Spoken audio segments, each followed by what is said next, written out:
Hello viewers, welcome back to JKB Ministries YouTube channel. Before going to today's video, make sure that you have subscribed our channel and press the bell button so that you won't miss any videos in our channel. Thank you. அன்பான தேவ பிள்ளைகளே, மகிமையான இயேசு கிறிஸ்துவின் ராஜரீக பெசலையில் திருச்சபை வழங்கும் விடுதலையின் நேரம் இதோ உங்களுக்காக.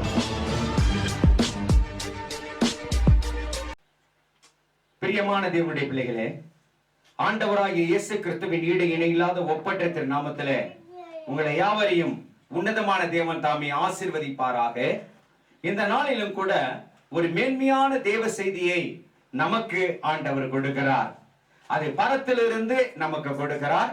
தேவனும் ஆட்டுக்குட்டியானவருமாய் இருக்கிற சிங்காசனத்திலிருந்து நமக்கு தேவன் அருளி செய்கிறார். ஆகவே இந்த செய்திக்குண்டான தலைப்பு என்னவென்றால், நிந்தை நீங்கும் என்று சொல்லுகிறதான ஒரு நல்ல ஒரு தேவ செய்தி.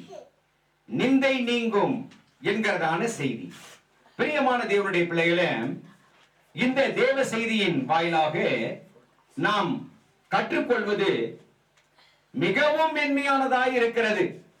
ஆகவே நமக்கு பிரயோஜனம் உள்ளதாகவும், இதோ உன்னதமான தேவன் நம் மத்தியில இடைப்பட்டு நமக்கு உண்டான எல்லா நிந்தைகளையும் நீக்கத்தக்கதான ஆசீர்வாதம். ஆகவே நிந்தை இருக்கிறதா, பொல்லாப்பு இருக்கிறதா, நாசமசம் இருக்கிறதா, கவலைப்படாதீர்கள். தேவன் தமது வார்த்தையை கொடுக்கும் போது அந்த வார்த்தை நமக்கு நிந்தையை நீக்குகிற வார்த்தையாய் அமைகிறது. ஆகவே உள்ளத்தை திடப்படுத்துகிறது, நமக்கு சமாதானத்தை கொடுக்கிற வார்த்தை. பிரியமான தேவனுடைய பிள்ளைகளே, வேதத்துல பாத்தீங்கன்னா எத்தனையோ சம்பவங்கள் சொல்லப்படுகிறது. அத்தனை சம்பவமும் நம்முடைய வாழ்க்கையில ஒரு முன்மாதிரி அப்படியாக இருக்கிறது என்று சொல்லி அந்தந்த காலத்திலே வாழ்ந்ததான தேவ பக்தர்கள், வேதத்திலே இடம் பிடித்ததான தேவ பக்தர்களுடைய வாழ்க்கை நம்முடைய வாழ்க்கைக்கு ஒரு நல்ல ஒரு ஆதாரம் என்று சொல்லப்படுகிறது. பிரியமானவர்களே, இன்றைக்கு பார்க்கிறோம் என்னன்னா, எலிசபெத் என்கிறதான குமாரத்தி. அந்த எலிசபெத் என்கிறதான குமாரத்தினுடைய வாழ்க்கையில பல காரியங்கள் அந்த குமாரத்தினுடைய வாழ்க்கையில நடந்ததாக பார்க்கிறோம். இதுல இந்த சரித்திரத்தில பார்க்கும்போது ஆண்டவர் இடைப்படுகிறதும், அவளுக்கு ஏற்பட்ட நிந்தை நீங்குகிறதும், அவள் எப்படிப்பட்டதான காரியங்களுக்குள்ளாக கடந்து வந்தாள் என்று சொல்லி 5 விதமான நிலைகளை குறித்து வேதம் நமக்கு தெளிவுபடுத்துகிறது. ஆகவேதான் முதலாவதாக இந்த எலிசபெத் என்பவள் சாதாரணமான ஒரு பூர்வீகம் அல்ல. அவளுடைய பூர்வீகம், அவளுடைய பூர்வீகம் ஆசாரிய பூர்வீகம். அந்த ஆசாரிய பூர்வீகம் என்பது என்ன தெரியுமா? நல்ல ஒரு தேவ பக்தி உள்ள ஒரு தலைமுறையில் இருந்துதான் இந்த எலிசபெத் என்பவள் கடந்து வருகிறாள் என்று நாம் பார்க்கிறோம். ஆகவேதான் தேவன் செலக்ஷன் பண்ணும்போது பூர்வீகத்தின் அடிப்படையிலே ஆண்டவர் இந்த எலிசபெத்தை செலக்ஷன் பண்றாரு, தெரிவு செய்கிறார். ஏன், என்ன காரணம் அப்படின்னா, ஆண்டவருக்கு மிக மிக விருப்பமானது என்னவென்றால் நல்ல ஒரு தேவ பக்தி. அந்த தேவ பக்தி தான் ஆண்டவருக்கு மிக மிக பிடிக்கும். அப்படி தேவ பக்தியின் குடும்பத்திலிருந்து இந்த குமாரத்தையை முதலாவது தெரிவு செய்கிறார் தேவன். வாசித்து பாருங்கள், இவருடைய பூர்வீகத்தை பாருங்கள், ஆச்சரியமானது. லூக்கா 1வது அதிகாரம் 5வது வசனம். யூதயா தேசத்தின் ராஜாவாகிய ஏரோதின் நாட்களில் அபியா என்னும் ஆசாரிய வகுப்பில் சகரியா என்னும் பெயர் கொண்ட ஆசாரியன் ஒருவன் இருந்தான். அவன் மனைவி ஆரோனுடைய குமார்த்திகளில் ஒருத்தி, அவள் பேர் எலிசபெத். பாத்தீங்களா? ஆகவே இவள் பூர்வீகத்தினுடைய காரியங்களை பார்த்தால் நல்ல ஆசாரிய குடும்பத்திலிருந்து கடந்து வந்ததான ஒரு நிலையை பார்க்கிறோம். ஏன் தெரியுமா? நம்முடைய தாய் எப்படியோ தாயை போல் பிள்ளை, நூலை போல் சேலை என்கிறதான ஒரு பழமொழியை பார்க்கிறோம். நம்முடைய தாய் எப்படிப்பட்டவங்களோ அப்படிதான் நாமும் இருப்போம். நம்ம எப்படிப்பட்டவங்களா இருக்கிறோமோ நம்முடைய பிள்ளைங்க அப்படி இருக்கும். நம்ம நல்ல தேவ பக்தி உள்ளவங்களா இருந்தா நம்முடைய கர்ப்ப பிறப்பும் தேவ பக்தி உள்ளதா தான் இருக்கும். ஆகவேதான் இவனுடைய இந்த எலிசபெத்தினுடைய முன்னோர்கள் அவர்கள் நல்ல ஒரு ஆசாரிய குடும்பம். ஆலயத்திற்கும் ஆசாரியனுக்கும் சம்பந்தம், தேவனுக்கும் தேவ வார்த்தைக்கும் இவர்களுக்கும் ஒரு தொடர்பு நிலை. இந்த ஒரு தொடர்பு நிலை உண்டாக்கினதான வம்சாவளியிலிருந்து இந்த எலிசபெத்தை தெரிந்து கொள்கிறார் என்றால் எவ்வளவு ஆச்சரியம் பிரியமானவர்களே, எவ்வளவு மேன்மை. இரண்டாவது காரியத்தை பார்க்கும்போது இந்த எலிசபெத்தினுடைய மேன்மையை குறித்து சொல்லுகிறேன். ஏன்னா வாழ்க்கையில ஒரு வறட்சி, வாழ்க்கையில ஒரு தடை. என்ன தடை தெரியுமா? கர்ப்ப தடை. வயதாகிற நாட்கள் வரைக்கும் இவங்களுக்கு குழந்தையே இல்லை. அப்படிப்பட்டதான கர்ப்பம் அடைப்பட்டதான நிலையிலே இந்த எலிசபெத் இருக்கும் போது அங்கே வரவங்க போறவங்க எல்லாம் இஸ்ரவேல் ஜனங்களிடத்துல ஒரு பழக்கம் உண்டு.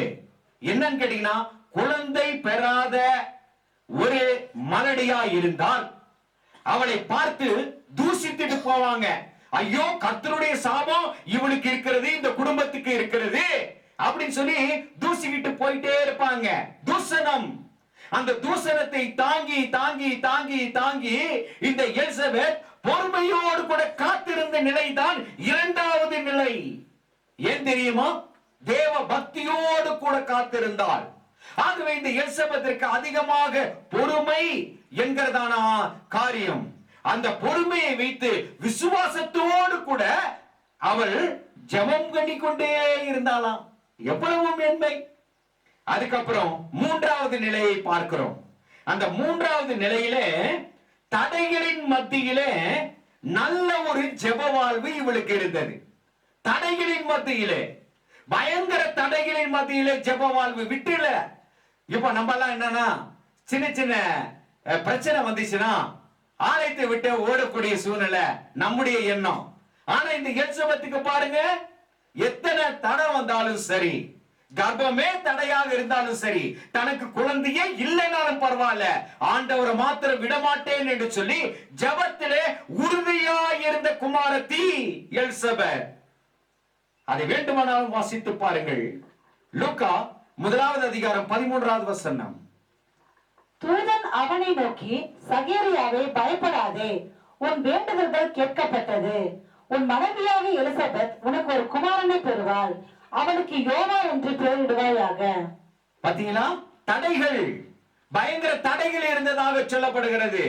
ஆகவேதான் அவளுக்கு கர்ப்ப தடை, வெகு நாட்களாக இருந்ததான கர்ப்ப தடை ஒரு குறைவாகவே இருந்தது என்று வேதம் தெள்ள தெளிவாய் சொல்லும் போது லூக்கா 1வது அதிகாரம் 7வது வசனத்தை வாசித்து பாருங்கள். எலிசபெத் மலடியா இருந்தபடியானால் அவர்களுக்கு பிள்ளை இல்லாதிருந்தது. இருவரும் வயது சென்றவர்களாயும் இருந்தார்கள்.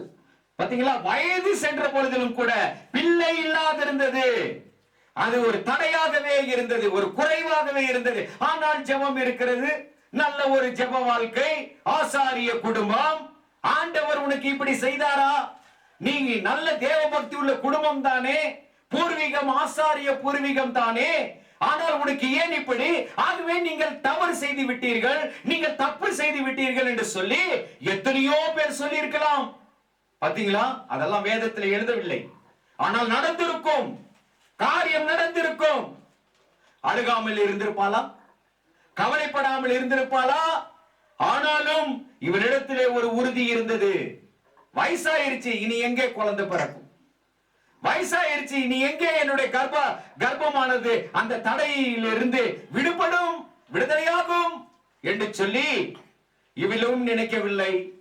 ஆனாலும் விசுவாசத்தை விடவில்லை. நல்ல ஒரு தேவ பக்தி உள்ளவளாக தான் இருந்தாள் என்று வேதம் தெள்ள தெளிவாக சொல்லப்படுகிறது.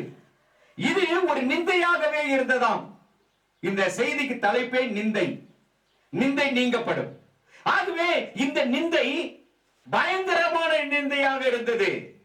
ஆகவேதான் கர்த்தர் சந்தித்தார், உன்னதமான தேவன் இடைப்பட்டார்.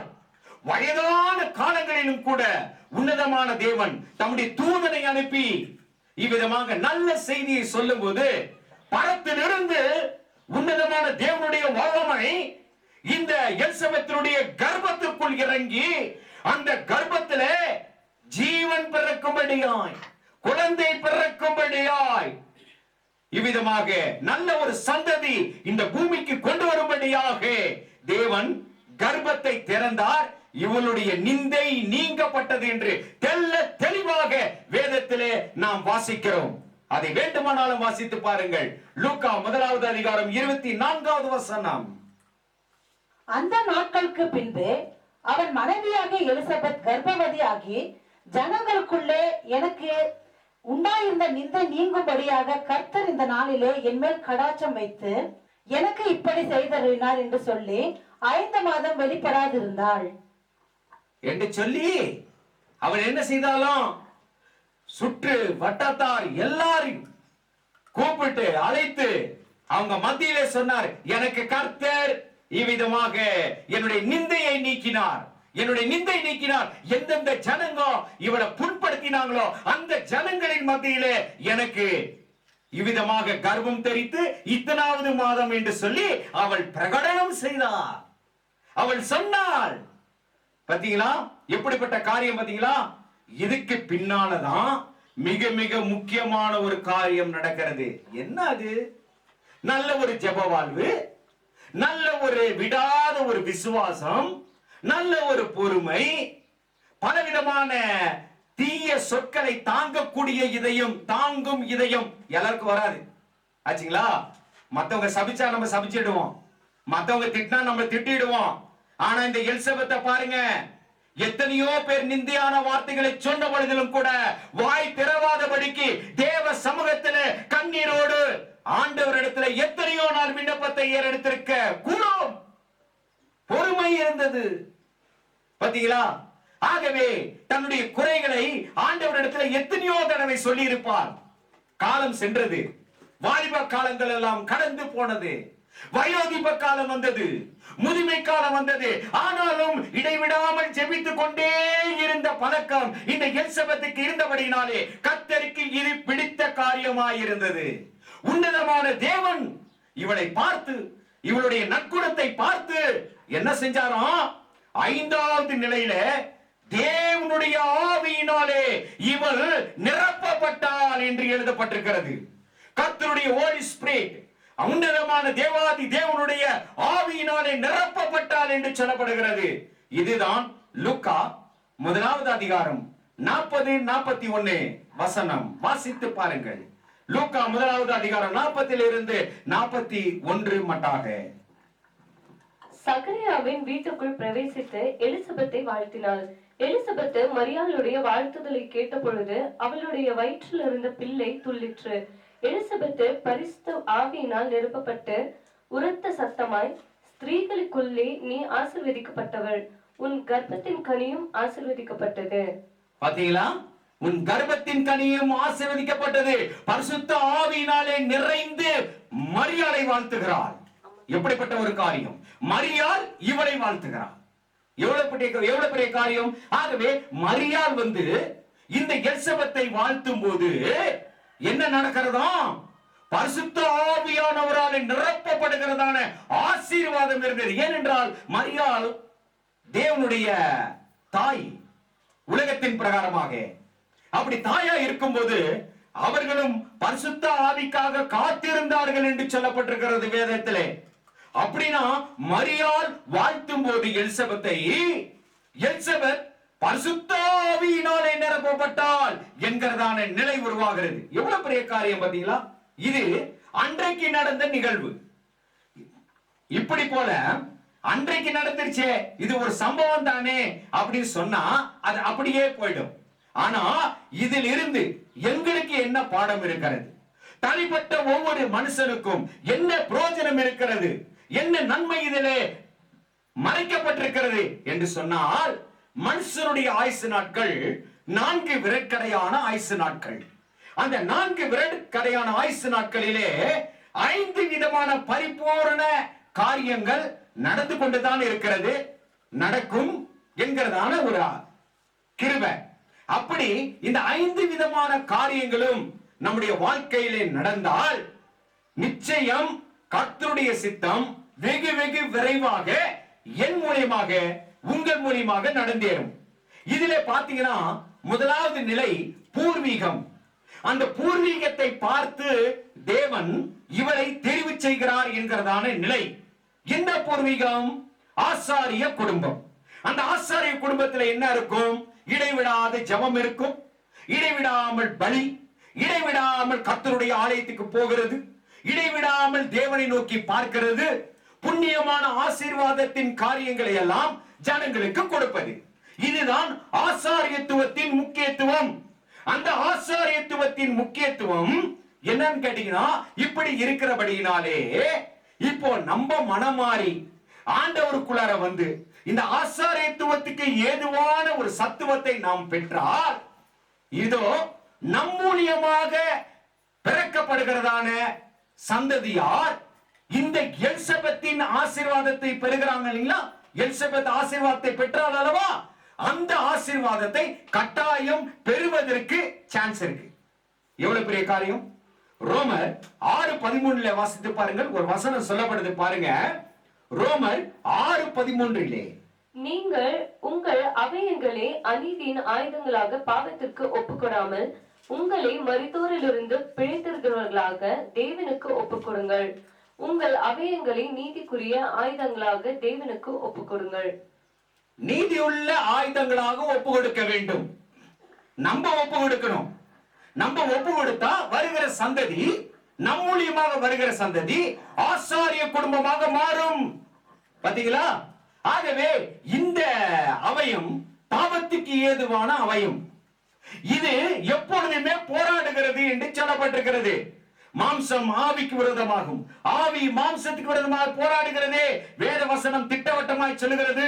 கலாத்தியரின் புஸ்தகம் 5வது அதிகாரத்திலே நீங்கள் வாசித்து பார்த்தீர்கள் என்று சொன்னால், கர்த்தருடைய பிரமாணத்திற்கு விரோதமாக செயல்படுகிறதான காரியம் இந்த சரீரத்திலே இருக்கிறது.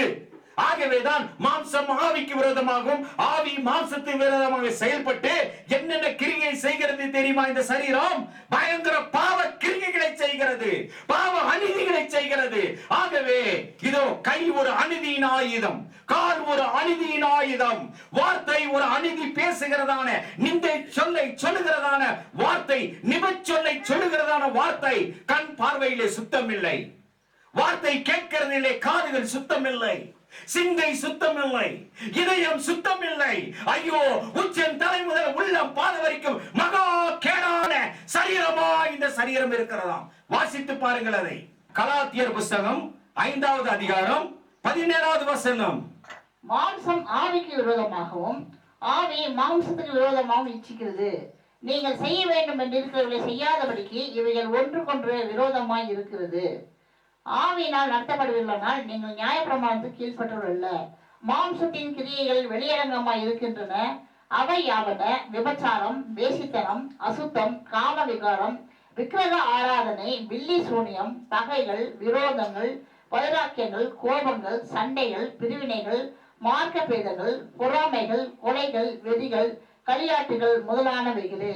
இப்படிப்பட்டவர்களை செய்கிறவர்கள் தேவனுடைய ராஜ்யத்தை சுதந்திரிப்பதில்லை என்று முன்னே நான் சொன்னது போல இப்பொழுதும் உங்களுக்கு சொல்லுகிறேன். தேவனுடைய ராஜ்யத்தை சுதந்திரிக்க கூடாதபடிக்கு இந்த ஆவியங்கள் இந்த தீவினையான குணத்திற்குள்ளாக அடக்கப்பட்டிருக்கிறது. ஆகவே ஆசாரிய குடும்பம் இதிலிருந்து விடுதலையான குடும்பம் என்று சொல்லி பார்க்கிறோம். ஆகவே விடுதலையாகணும். விடுதலையானா சந்ததி எப்படிப்பட்ட சந்ததியா மாறும்? ஆசீர்வதிக்கப்பட்ட சந்ததியாய் மாறும். முதலாவது காரியத்தை பார்த்தோம்.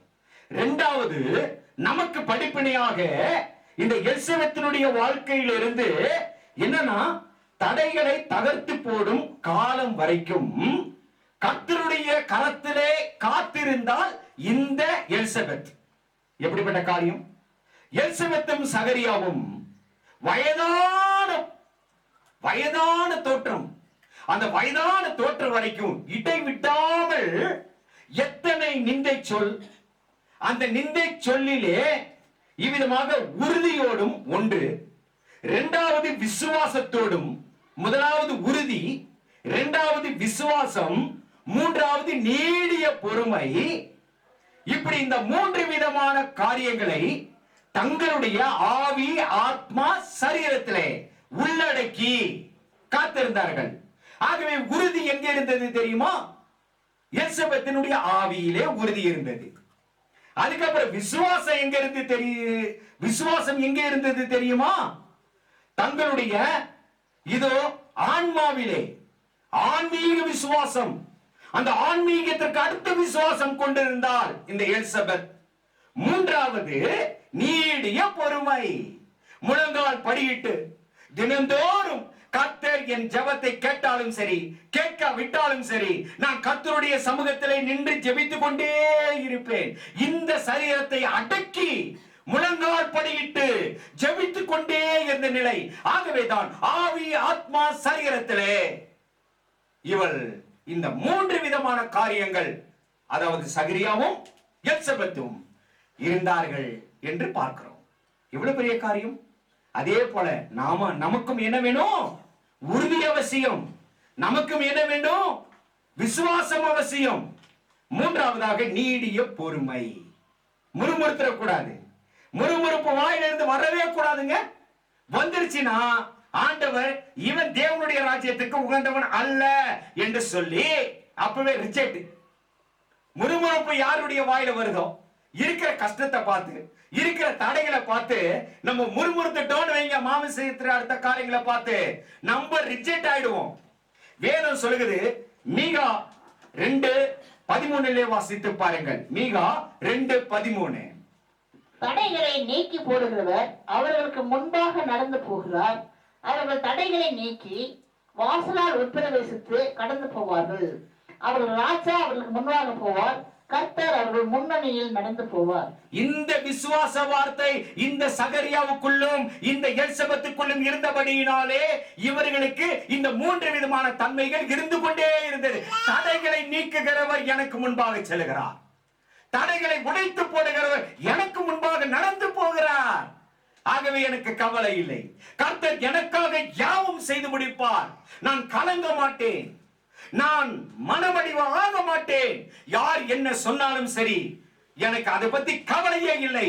என் பாரத்தை எல்லாம், என் இதய பாரத்தை எல்லாம் கர்த்தர் மேலே வைத்து விடுவேன் என்கிறதான ஒரு மேன்மையான குணம் இந்த எலிசபெத்துக்குள்ளாக இருந்தது.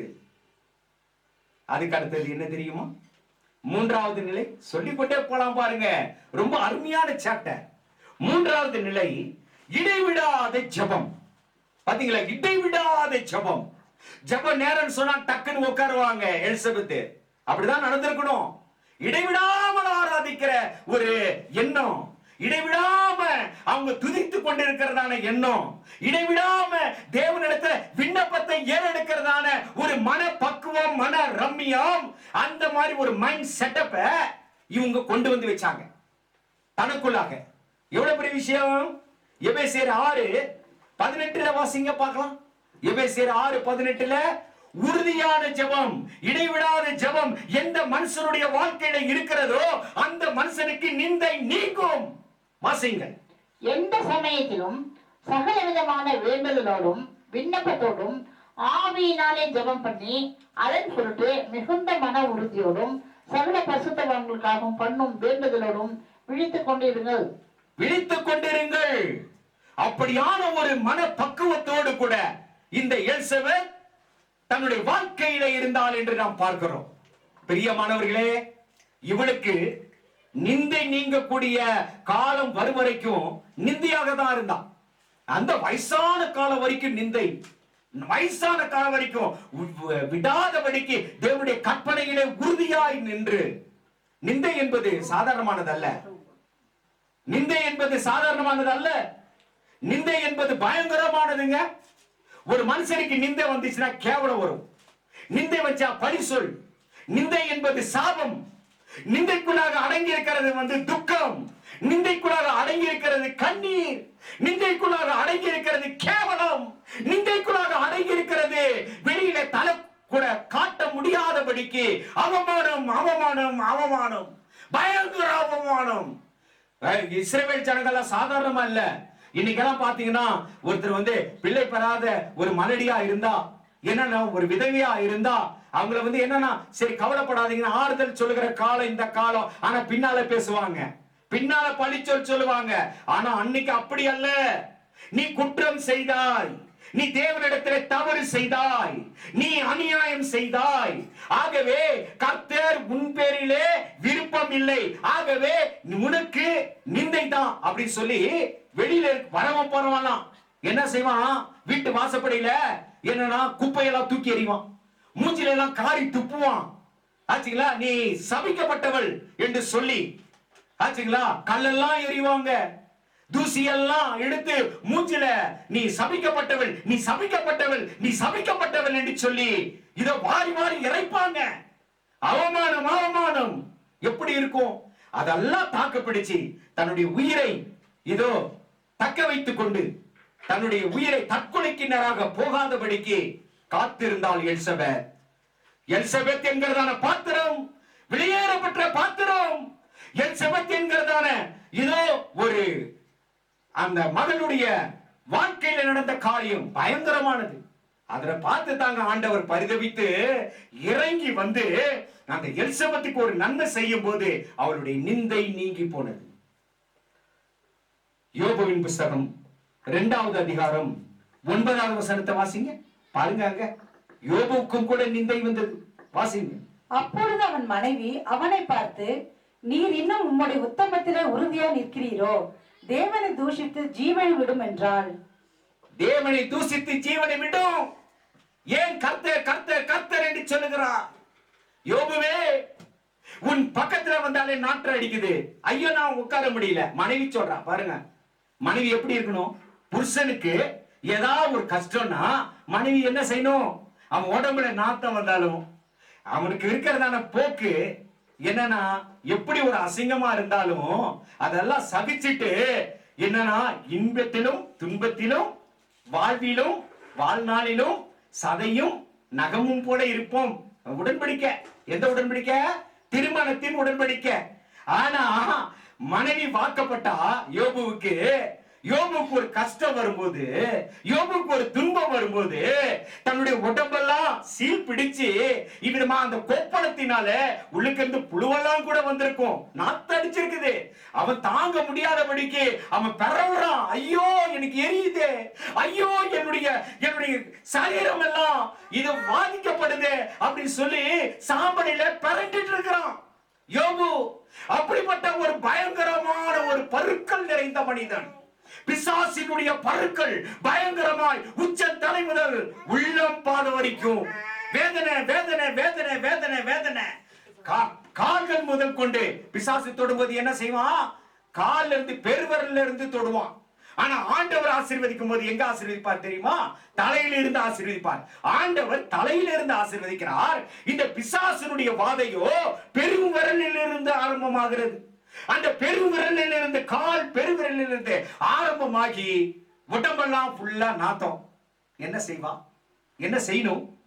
இந்த யோபினுடைய மனைவி உட்கார்ந்து கைகளை உயர்த்தி, ஆண்டவரே இவன் நீதிமான் அல்லவா ஆண்டவரே, என் கண் கூடாக பார்க்க முடியலங்கப்பா, இதுவும் உடைய சித்தமா இருக்கும் ஆண்டவரே, நாங்க சகித்துக் கொள்கிறோம் ஐயா, என் கணவனுக்கு செய்ய வேண்டிய கடமைய நான் சரியா நான் செய்யறேன்னு சொல்லி சகிக்காம அன்னை தெரசாவை போல செய்தால் என்ன நடக்கும் தெரியுமா? ஆண்டவர் 2 பேத்தையும் ஆசீர்வதித்து பண்ணியிருப்பாரு. ஆனா ஒரு அவிசுவாசமான வார்த்தை வந்துருச்சே.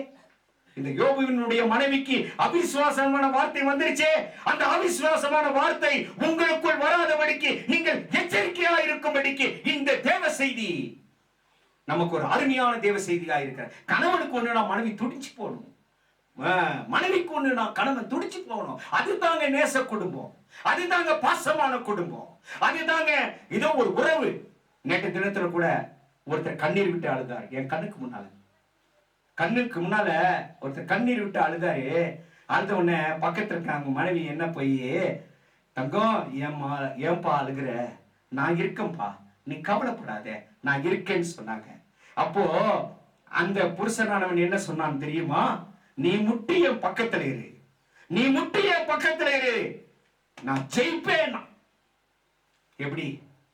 எப்படி ஒரு பாசம், எப்படி ஒரு பந்தம். என் கண்ணுக்கு முன்னாலேயே ஒரு குடும்பத்தில் நடந்த நிகழ்வை நான் பார்த்தேன். அப்படி போல இந்த பாசம் இருக்கணும். அப்படி இருக்கும்போது ஆண்டவர் என்ன செய்வார் தெரியுமா? அந்த நிந்தையோடு அவனை சாக வச்சாரா? இல்ல. இரட்டத்தனையான ஆசீர்வாதம் அவங்களுடைய குடும்பத்திலே வந்தது. அங்கே யோபேனுடைய வாழ்க்கையில, இங்கே எலிசபெத் சகரியாவுடைய வாழ்க்கையில ஒரு அற்புதமான குழந்தை வந்துச்சு. எல்லா வாயும் அடப்பட்டுருச்சு. நிந்தை நீங்கி போனது. மத்தேயு 27வது அதிகாரம் 29 இருந்து 31 வரைக்கும் வாசிங்க பார்க்கலாம். சிலுவையிலே அறையும்படி கொண்டு போனார்கள். நிந்தையை கொண்டு வருகிறது இஸ்ரவேல் ஜனங்களிடத்துல ஒரு பிரமாணமாகவே இருந்தது. அப்படி என்ன செஞ்சார் ஆண்டவரு? ஆட்டுக்குட்டியானவர் என்ன செஞ்சாரு? எதை கடைபிடிச்சாரு? வாய் தரவாத ஆடாய் பொறுமையோடு கூட இருந்தார். உங்கள் வாழ்க்கையிலே, என் வாழ்க்கையிலே நிந்தை வரும்போது, பிரியமானவர்களே, ஒரு தோல்வி வரும்போது, ஒரு தூசணம் வரும்போது, ஒரு பழிச்சொல் வரும்போது, ஒரு சாபம் வரும்போது, நம்ம கடைபிடிக்க வேண்டிய காரியம் என்ன தெரியுமா? பொறுமை. எப்படிப்பட்ட பொறுமை? நீடிய பொறுமை. அது எங்க இருக்கிறது? அது ஒரு கனி என்று சொல்லப்படுகிறது. கலாத்தியரின் புஸ்தகம் 5வது அதிகாரத்திலே வாசித்து பாருங்கள். ஆவின் கனியோ என்று சொல்லி ஒரு பட்டியல் போடப்படுகிறது. அந்த ஆவின் கனியிலே பொறுமை, நீடிய பொறுமை என்கிறதான கனி அங்கே இடம்பெறுகிறது. அந்த கனியை வாங்குறவன் உலகம், மாம்சம், பிசாசு இவைகளை ஜெயிப்பான். வேதம் வாசிங்க, வேதம் வாசித்து பாருங்கள். இந்த 4 விதமான ஸ்டேஜ இவங்க தாண்டினாங்க, இவங்க தாக்கு பிடிச்சாங்க. அதுக்கு பின்னால தாங்க பரிசுத்த ஆவியானவர் நிரப்பப்படுகிற காரியமா இருக்கு. நானும் நீங்கள் இன்னைக்கு பரிசுத்த ஆவியை நிரப்பப்பட்ட பாத்திரமா இருக்கோமா? வாயில முறுமுறுப்பு இருந்தா பரிசுத்த ஆவியானவர் இல்ல. கோபப்பட்டா பரிசுத்த ஆவியானவர் இல்ல. பாத்தீங்களா? நிந்தையை சகிக்காமல் ஆண்டவரை விட்டுட்டு தூரமா போனா நம்ம பரிசுத்த ஆவியானவருடைய பாத்திரமா? இல்லையே. பரிசுத்த ஆவியானவர் நிரப்பப்படலையே. தேவன் துக்கப்படுகிறாரே. உன் மனது இப்படி இருக்க நான் எப்படி உனக்குள் வந்து வாசமாயிருப்பேன்? என் ஆவியை இவ்விதமாக அசுத்திப்படுத்துகிறதற்கு இந்த சரீரம் காத்து கொண்டிருக்கிறதே, நான் இறங்க மாட்டேன். நான் நிச்சயமாகவே உனக்குள்ளாக இறங்க மாட்டேன் என்று ஆண்டவர் தூரமாய் போயிடுவார். ஆனால் வேதம் என்ன சொல்கிறது? மாம்சமான யாவர் மேலும் என் ஆவியை ஊற்றுவேன். அப்படின்னா ஆவியை ஊற்றுகிறார் என்று சொன்னால் இந்த ஆவியை களங்கப்படுத்தாமல் பரிசுத்த ஆவியை பத்திரப்படுத்தி அந்த பரிசுத்த ஆவியின் காரியங்களுக்குள்ளாக நம்முடைய சரீரம் ஏற்றதா இருக்கும் என்று சொன்னால் நாம் எப்படிப்பட்ட பாத்திரம்?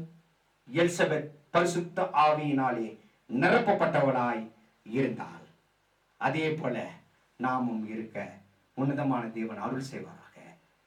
இருக்கிறோமா? பரிசுத்த ஆவி நிரம்பியிருக்கா? பொய் பேசினா பரிசுத்த ஆவி இருக்கா? கோவப்பட்ட பரிசுத்த ஆவியன் இருக்காரா? எரிச்சல் வந்தா, மத்தவங்களை திட்டினா, தூசணத்தை தாங்க முடியாம போயிட்டா, இதெல்லாம் வாழ்க்கையில நடந்துட்டு இருக்குது. இன்னும் நாம் பரிசுத்த ஆவியானவரால் நிரப்பப்படல.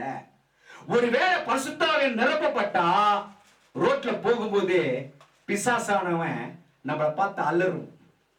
ஐயோ தாவீதின் குமாரனே, நீ என் பக்கமா வந்தது என்ன? பாத்தீங்களா? அப்படிப்பட்ட விசேஷம் நிறைந்த ஒரு ஆசீர்வாதத்தின் காரியம் தான் பரிசுத்த ஆவியானவரை நிரப்பப்படுகிற காரியம். பிரியமானவர்களே, இந்த பரிசுத்த ஆவியானவர் நிரப்பப்படுறதுக்கு இந்த 4 வித காரியத்தையும் ஒவ்வொருத்தருக்கும் டெஸ்ட் இருக்கு. டெஸ்ட பார்த்துதான் அதுல ஜெயிச்சாதான் பரிசுத்த ஆவியானவரே அப்படியே இருப்பாரு. ஒரு வேத வசனம் சொல்லப்படுது பாருங்க, அருமையான வசனம். பரிசுத்த ஆவியானவர் தங்கும் பாத்திரமாய் நீங்கள் இருக்க நீங்கள் உங்கள் சரீரத்தை கெடுத்து போகிறது என்ன? கெடுக்க கூடாது. பாத்தீங்களா? உங்கள் சரீரம் தேவனால் பெறுகிறதான பரிசுத்த ஆவியின் ஆலயமாய் இருக்கிறது. ஆவியானவர் குடிக்கொடுக்கிறதான சரீரமாய் இருக்கிறது. சரீரத்தை கெடுத்தால் அது தவறு. ஆகவே நம்முடைய சரீரத்தை ஒழுங்குபடுத்தி இந்த எலிசபெத்தை போல நமக்கு தேவையான பரிபூர்ண ஆசீர்வாதத்தை ஆண்டவர் கொடுப்பார். இந்த செய்தி உண்டாகிறதற்கு காரணம் என்னவென்றால், இதோ அடியானுடைய குடும்பத்துல ஒரு குமாரத்தி ஆண்டவருடைய நேசத்தோடு கூட இப்படியாக அவங்க கடந்து வந்தாங்க.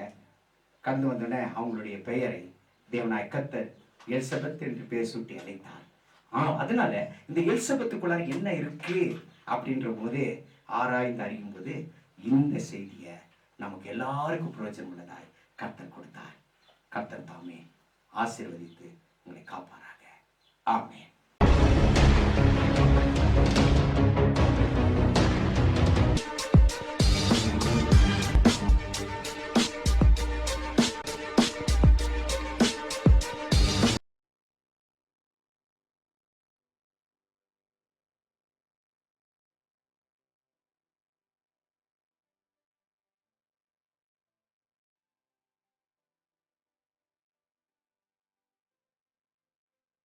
பிரியமான தேவ பிள்ளைகளே, இப்பொழுது கேட்டதான விடுதலையின் நற்செய்தி உங்களுக்கு அதிக பிரயோஜனமாக இருந்தது என விசுவாசிக்கிறோம்.